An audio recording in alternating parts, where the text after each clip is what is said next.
श्री सद्गुरु देवाय नमः। भाइयों बहनों, इस कलिकाल में हर जीव परेशान है।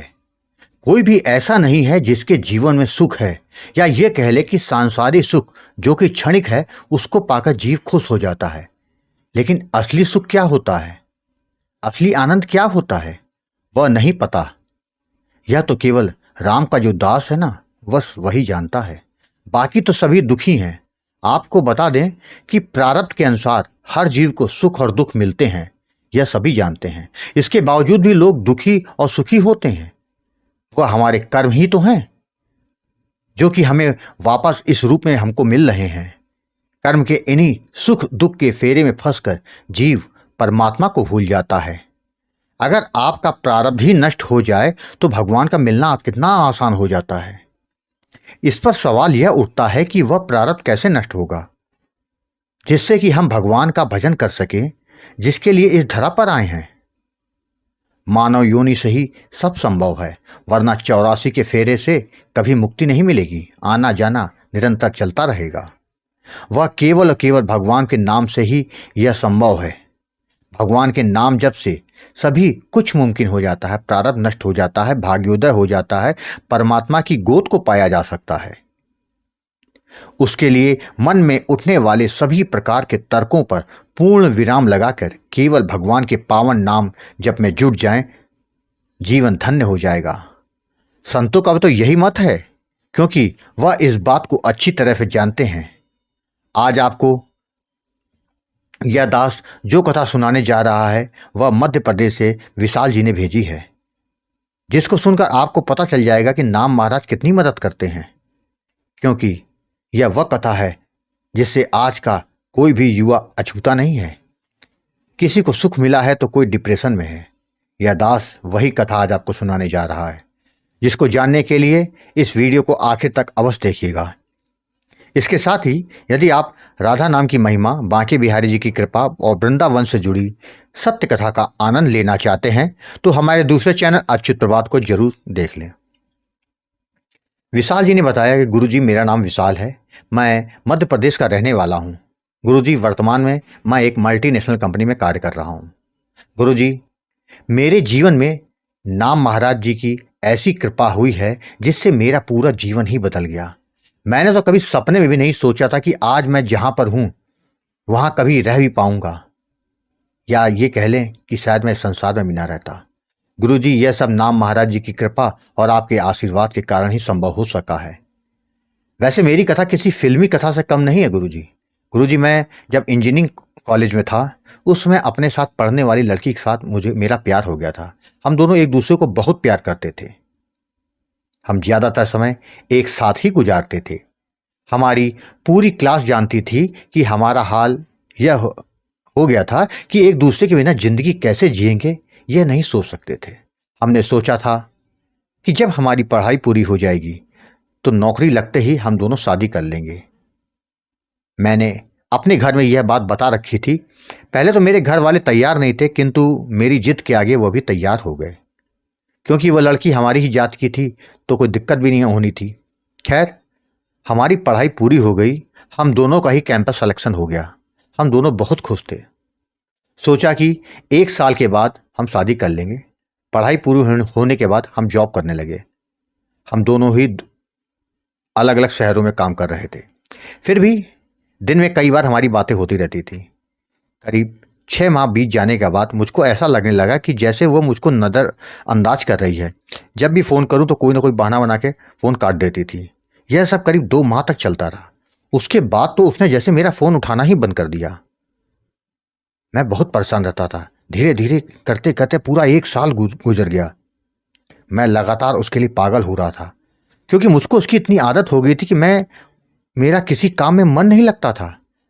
जब मुझसे नहीं रहा गया तो मैं उससे मिलने के लिए छुट्टी लेकर चला गया। जब मैं उससे मिला तो उस समय किसी के साथ हंस हंस के बात कर रही थी और दोनों लोग खाना खा रहे थे। शाम को जब मैं उससे मिला तो मैंने उससे पूछा कि वो कौन था, तो उसने कहा कि वो मेरा बॉस है और हम दोनों जल्द ही शादी करने वाले हैं। यह सुनते ही मेरे पैरों तले जमीन सरक गई। मैंने उसको बहुत समझाया तो उसने कहा कि समय के साथ चलना सीखो। हमारी उसकी बहुत बहस हुई और वो चली गई। मैं वहाँ से वापस आ गया। मैं इतना बड़ा धोखा बर्दाश्त नहीं कर पा रहा था।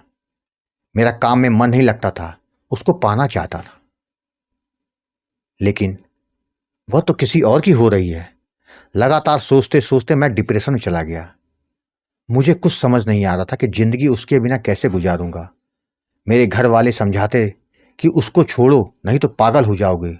गुरुजी सच बताएं तो मेरे जीने की इच्छा खत्म हो गई थी। घर वाले मेरे रिश्ता बताते थे तो मैं मना कर देता था।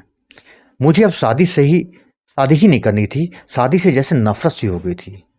मैं अकेले में रोता रहता था। मैंने शराब पीना शुरू कर दिया। मैंने फिर जॉब छोड़ दिया। मन नहीं करता था, मरने का हमेशा मन करता था। सोचा करता था ऐसे मर जाऊं वैसे मर जाऊं, लेकिन अंदर से हिम्मत नहीं जुटा पा रहा था। मेरे पिताजी ने मुझको मनोचिकित्सक को दिखाया। मेरी दवाइयाँ शुरू हो गई। गुरुजी, मेरे घर में मेरे माता पिता के अलावा हम 2 भाई बहन ही हैं। मेरे घर वाले मेरी स्थिति को देख के बहुत परेशान थे। वो रोते थे। सब लोग मुझको समझाते थे, जिसका असर यह हुआ कि कुछ दिनों के बाद मुझको लगने लगा कि मुझे इन सब से बाहर निकलना होगा। इसमें मेरे परिवार की क्या गलती? पर मेरी समझ में नहीं आ रहा था कि मैं डिप्रेशन से कैसे बाहर निकलूं। एक दिन मैं अपने दोस्त के साथ बैठा था तो बातों बातों में भगवान की बातें होने लगी। तो उसने कहा कि तुमको एक नंबर देता हूं, तुम गुरुजी से बात कर लो।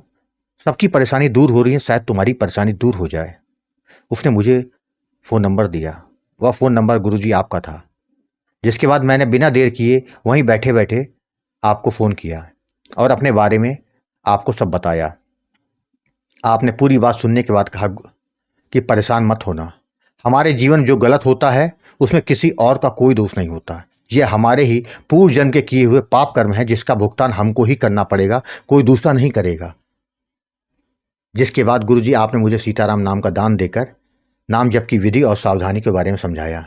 आपने कहा कि सावधानियों पर विशेष ध्यान देना और नाम जप करते रहना।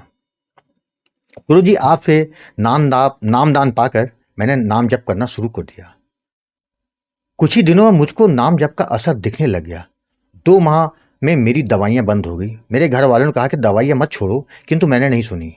गुरुजी, मेरे अंदर एक आत्मविश्वास सा जागृत होने लगा और करीब 4 माह बाद मैं पूरी तरह से सामान्य हो गया। मुझको नाम महाराज जी की कृपा से दिव्य दर्शन होने लग गए।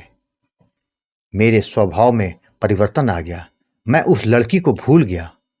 मेरी नौकरी दोबारा से शुरू हो गई। मेरे जीवन में सब अच्छा हो रहा है। गुरुजी, अब तो मेरा विवाह भी तय हो गया। अब की 2024 के जाड़े में मेरा विवाह है। गुरुजी, मेरे जीवन में यह सब कुछ नाम महाराज जी की कृपा से हो रहा है। गुरुजी, आप एकदम सत्य कहते हैं। हमको नहीं मालूम होता है कि हमारे लिए क्या सही है क्या गलत है, किंतु नाम महाराज को पता है। वो वही करते हैं जो हमारे लिए अच्छा होता है। गुरुजी, मैं आपको कोटि कोटि प्रणाम करता हूं कि आपने मेरे जीवन को बचाकर उसको नई दिशा दे दी। आपने लगातार मार्गदर्शन से सब इतना अच्छा लग रहा है। गुरुजी, गुरु का ऋण तो कोई नहीं उतार सकता। मेरी में क्या औकात, फिर भी गुरु दक्षिणा और आश्रम की कुछ सेवा भेज रहा हूँ। गुरुजी, इसको स्वीकार कर लीजिएगा। मैं हर माह आश्रम के लिए कुछ सेवा अवश्य भेजता रहूँगा। गुरुजी, अपना आशीर्वाद ऐसे ही बनाए रखिएगा। हमको आपके मार्गदर्शन की निरंतर जरूरत है। आप नाम महिमा का जो गुणगान कर रहे हैं वह एकदम सत्य है। गुरुजी, मैं आपको बारंबार प्रणाम करता हूँ। भाइयों बहनों, आपने देखा, नाम महाराज की शरण में आने की देरी है, फिर सब कुछ वह संभाल लेते हैं। केवल एक बार निष्ठा और भाव से जप तो शुरू करिए, कल्याण होकर रहेगा, ये विश्वास रखिए। कभी भी नकारात्मक विचार मत लाइए। हमेशा ये सोचिए कि जब सबके जीवन में कल्याण हो रहा है, सबका जीवन में नाम महाराज की कृपा हो रही, तो मेरे जीवन में भी होगी। कभी नेगेटिव नकारात्मक विचार मत लाइएगा, सकारात्मक रहिएगा। आपको कथा अच्छी लगी हो तो कमेंट में जय श्री राम लिखना मत भूलिएगा, जिससे दास का मनोबल लगातार बढ़ता रहे और अच्छे प्रेरणादायक वीडियो आपको प्रस्तुत करता रहूं। आपसे निवेदन है, अगर आपके पास भी राम नाम का अनुभव हो तो उसको मेरे ईमेल या व्हाट्सएप पे भेज सकते हैं, जिस पर वीडियो बनाकर अपने चैनल में अवश्य प्रस्तुत करूंगा। ईमेल का पता, व्हाट्सएप नंबर वीडियो के डिस्क्रिप्शन में दिए हुए हैं। जय जय सीताराम।